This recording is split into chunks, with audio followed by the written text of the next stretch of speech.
السلام علیکم ناظرین، آپ دیکھ رہے ہیں انڈس پلس نیوز۔ میں ہوں سید رضا نقوی۔ آج کی اہم خبر ملتان سے، جہاں میونسپل کارپوریشن میں مبینہ کرپشن، اختیارات کا ناجائز استعمال اور بھتہ خوری کے سنگین الزامات سامنے آئے ہیں۔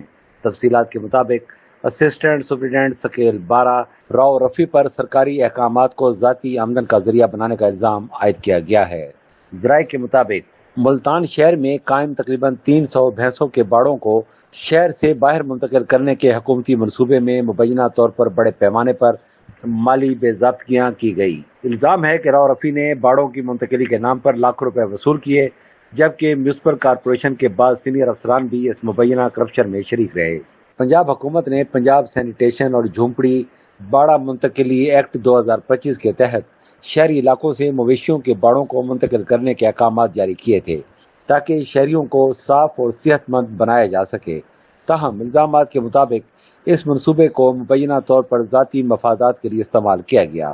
قانونی ماہرین کے مطابق سکیل 12 کے افسر کو گریڈ 17 کے اختیارات دینا پنجاب سول سروس ایکٹ 1974 اور پنجاب لوکل گورنمنٹ ایکٹ 2019 کی روح کے خلاف ہے۔ یہی نہیں بلکہ راؤ رفیع پر سامورانا مویشی منڈی سے مبینہ طور پر بھتہ وصول کرنے اور سرکاری خزانے میں رقم جمع نہ کرانے کے الزامات بھی سامنے آئے ہیں۔ دوسری جانب اینٹی کرپشن اسٹیبلشمنٹ پنجاب نے صوبے بھر میں زیرو ٹالرنس پالیسی کے تحت کارروائیاں تیز کر دی ہیں۔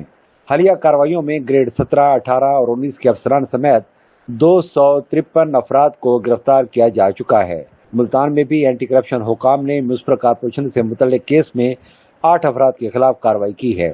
شہریوں نے مطالبہ کیا ہے کہ راؤ رفیع اور دیگر متعلقہ افسران کے خلاف فوری طور پر مقدمات درج کیے جائیں اور مبینہ طور پر وصول کی گئی رقوم قومی خزانے میں جمع کروائی جائے۔